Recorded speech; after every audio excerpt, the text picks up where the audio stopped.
સરકારી યોજનાઓની માહિતી મેળવવા સબસ્ક્રાઇબ કરો અમારી ચેનલ સંજુ માહિતીને। નમસ્કાર મિત્રો સ્વાગત છે તમારું અમારી યુટ્યુબ ચેનલ સંજુ માહિતીમાં। આ વિડીયોની અંદર આજે આપણે મિત્રો માહિતી મેળવીશું કે જે પણ ખેડૂત મિત્રોએ આઈ ખેડૂત પોર્ટલ પર મિત્રો ઓનલાઈન અરજી કરેલી હોય તે અરજીઓના જે મિત્રો વિવિધ પ્રકારના સ્ટેટસ બતાવે છે, તો તેનો અર્થ શું થાય, તેમજ દરેક ખેડૂત મિત્રોએ પૂર્વ મંજૂરી કેવી રીતે ડાઉનલોડ કરવી, તેમજ જે પણ ખેડૂત મિત્રોને પૂર્વ મંજૂરી મળેલા હોય તે ખેડૂત મિત્રોએ ડોક્યુમેન્ટ્સ અપલોડ કેવી રીતે કરવા, તો આ વિડીયોની અંદર મિત્રો આજે આપણે તમામ માહિતી મેળવીશું। જે પણ ખેડૂત મિત્રોને અરજીના સ્ટેટસને લઈને જો કોઈ પણ પ્રશ્ન હોય તો એ ખેડૂત મિત્રો કમેન્ટ બોક્સમાં મિત્રો કમેન્ટ કરી શકે છે। તેમને મિત્રો ટૂંક જ સમયમાં તેમના પ્રશ્નનો જવાબ આપવામાં આવશે। તો ઘણા બધા જે અરજીઓનું મિત્રો સ્ટેટસ છે તે તમારે મિત્રો સબમિટેડ બતાવતું હશે, તેનો મતલબ થાય કે તમારી તે અરજી ફક્ત મિત્રો ઇન્વર્ટ થઈ છે, તે અરજી ઉપર મિત્રો આગળની કોઈ પણ પ્રોસેસ કરવામાં આવેલ નથી, એટલે કે તે યોજના માટે મિત્રો તમને પૂર્વ મંજૂરી મળેલ નથી। અહીંયા મિત્રો જે સ્ટેટસ બતાવે છે તે તમને કયા સ્તરે પેન્ડિંગ છે તેના સ્ટેટસ મિત્રો બતાવે છે।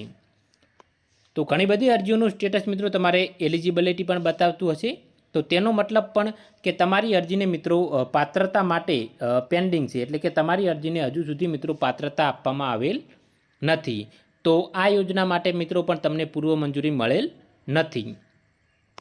તો જે યોજના માટે મિત્રો તમને પૂર્વ મંજૂરી મળેલી હશે તે અરજીનું સ્ટેટસ મિત્રો તમને ક્લેમ પેન્ડિંગ એવું બતાવશે। અહીંયા તમે જોઈ શકો છો કે મને પાવર થ્રેશર યોજના માટે મિત્રો પૂર્વ મંજૂરી મળેલ છે, તો તેનું સ્ટેટસ અહીંયા મિત્રો ક્લેમ પેન્ડિંગ બતાવે છે। તેનો મતલબ થાય કે અહીંયા મિત્રો તમારે ક્લેમ સબમિટ કરવાનો રહેશે। તો મિત્રો ક્લેમ સબમિટ કેવી રીતે કરવું, તો અહીંયા મિત્રો તમને 3 ડોટ દેખાશે, એક સર્કલ ટાઈપનું દેખાય છે, તેના પર ક્લિક કરવાનું રહેશે। તો તેના પર મિત્રો તમને એક ક્લેમ સબમિટ નામનું ઓપ્શન જોવા મળશે, તો તમે તેના પર ક્લિક કરશો મિત્રો તો તમને મિત્રો બાજુમાં જે ડોક્યુમેન્ટ્સ અપલોડ કરવાનો ઓપ્શન આવશે। તો અહીંયાથી મિત્રો તમારે તે યોજનાને લગતા જે પણ કાગળો અપલોડ કરવાના હોય તે તમામ કાગળો મિત્રો તમે અહીંયાથી અપલોડ કરી શકો। તમે મિત્રો PDF ફાઇલ અથવા તો ઇમેજ ફાઇલ પણ અહીંયાથી અપલોડ કરી શકશો। જો તમારે એકથી વધારે કાગળો અપલોડ કરવાના હોય તો મિત્રો તમારે PDF બનાવી અને સંયુક્ત PDF મિત્રો અહીંયા અપલોડ કરવી। કઈ યોજના માટે મિત્રો તમારે કયા કાગળો અપલોડ કરવાના રહેશે, તો તેના માટે મિત્રો તમારે સેન્શન રિપોર્ટ ડાઉનલોડ કરવાનો રહેશે, જેના માટે મિત્રો તમારે અહીંયા જે સર્કલ દેખાય તેના પર ક્લિક કરવાનું રહેશે। તો તેના પર મિત્રો તમને લાસ્ટમાં એક ઓપ્શન જોવા મળશે, સેન્શન રિપોર્ટ, એટલે કે મિત્રો પૂર્વ મંજૂરીનો હુકમ, તો તેના પર તમે મિત્રો ક્લિક કરશો તો પૂર્વ મંજૂરીનો હુકમ મિત્રો ડાઉનલોડ થઈ જશે। મિત્રો પૂર્વ મંજૂરીના હુકમની અંદર સરકાર દ્વારા તમામ પ્રકારની માહિતી આપવામાં આવેલી હોય છે, એટલે કે તમારે કયા કયા કાગળો અપલોડ કરવાના હોય છે, તેમજ મિત્રો તમને કેટલી સબસિડી મળવાપાત્ર થશે તેની પણ તમામ માહિતી મિત્રો તમને અહીંયા આપવામાં આવે છે। તો મિત્રો આ પૂર્વ મંજૂરી છે, તો તમારે કયા કયા કાગળો મિત્રો અપલોડ કરવાના થશે તે અહીંયા તમે જોઈ શકો છો કે સહાયક સાથે ઓનલાઈન અપલોડ કરી રજૂ કરવાના થતા આધાર પુરાવા। તો મિત્રો તમારે આટલા કાગળો, દરેક યોજના માટે મિત્રો આ કાગળો અલગ અલગ હોય છે, તો તે કાગળો મિત્રો તમારે તે રીતે અપલોડ કરવાના રહેશે।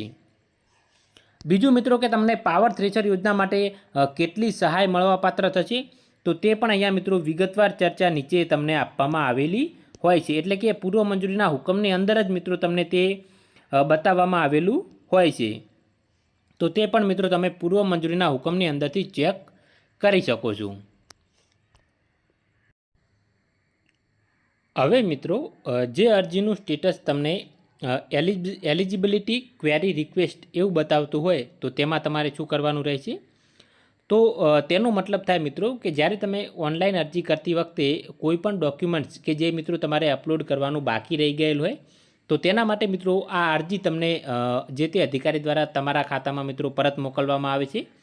તો તેમાં મિત્રો જે પણ ડોક્યુમેન્ટ્સ તમને અપલોડ કરવાનું જણાવેલ હોય તે ડોક્યુમેન્ટ્સ મિત્રો તમારે અપલોડ કરવાનું રહેશે। તો આપણે જોઈએ કે કોઈ પણ કાગળ કેવી રીતે અપલોડ કરવું. તો સૌપ્રથમ મિત્રો તમારે અહીંયા ક્લિક કરવાનું રહે છે. તો ક્લિક કર્યા બાદ મિત્રો બાજુમાં તમને અહીંયા જોવા મળશે કે બતાવેલ છે કે તમારે કયું ડોક્યુમેન્ટ્સ કે જે અપલોડ કરવાનું બાકી છે તો તે તમારે મિત્રો અહીંયાથી અપલોડ તમે કરી શકો. અહીંયા મિત્રો તમને વિગત આપેલી હશે કે તમારે કયું ડોક્યુમેન્ટ્સ અપલોડ કરવાનું બાકી છે તેની. અને નીચે મિત્રો તમને એક આ પિન ટાઈપનો એક ઓપ્શન જોવા મળે છે, જેના પર ક્લિક કરી અને તમે મિત્રો ડોક્યુમેન્ટ એટેચ કરી શકો છો. અહીંયા તમે ક્લિક કરશો તો અહીંયાથી મિત્રો તમે કોઈ પણ ડોક્યુમેન્ટ્સ જે છે તે મિત્રો તમે અપલોડ કરી શકો. તે સિવાય તમે અહીંયા તેનું વર્ણન પણ કરી શકો છો કે તમે કયું ડોક્યુમેન્ટ્સ અપલોડ કરેલ છે અને શા કારણથી તમે મિત્રો અગાઉ અપલોડ કરેલ ન હતું. ત્યારબાદ મિત્રો તમારે અહીંયા સબમિટ કરો નામના ઓપ્શન પર ક્લિક કરવાનું રહેશે, જેથી આ તમારી જે અરજી છે તે મિત્રો ફરીથી જે તે અધિકારીના લોગિનમાં મિત્રો જતી રહે છે અને ત્યારબાદ મિત્રો તમને પૂર્વ મંજૂરી આપવામાં આવશે. તો આ સિવાય જો કોઈ પણ ખેડૂત મિત્રોને અરજીને સ્ટેટસના લઈને મિત્રો કોઈ પણ પ્રશ્ન હોય તો તમે મિત્રો નીચે કમેન્ટ બોક્સમાં કમેન્ટ કરીને જણાવી શકો છો. તો તમને મિત્રો તેનો 100% જવાબ આપવામાં આવશે. વિડીયો જોવા બદલ તમામ મિત્રોનો ખૂબ ખૂબ આભાર. સરકારી યોજનાઓની માહિતી મેળવવા સબસ્ક્રાઇબ કરો અમારી ચેનલ સંજુ માહિતીને.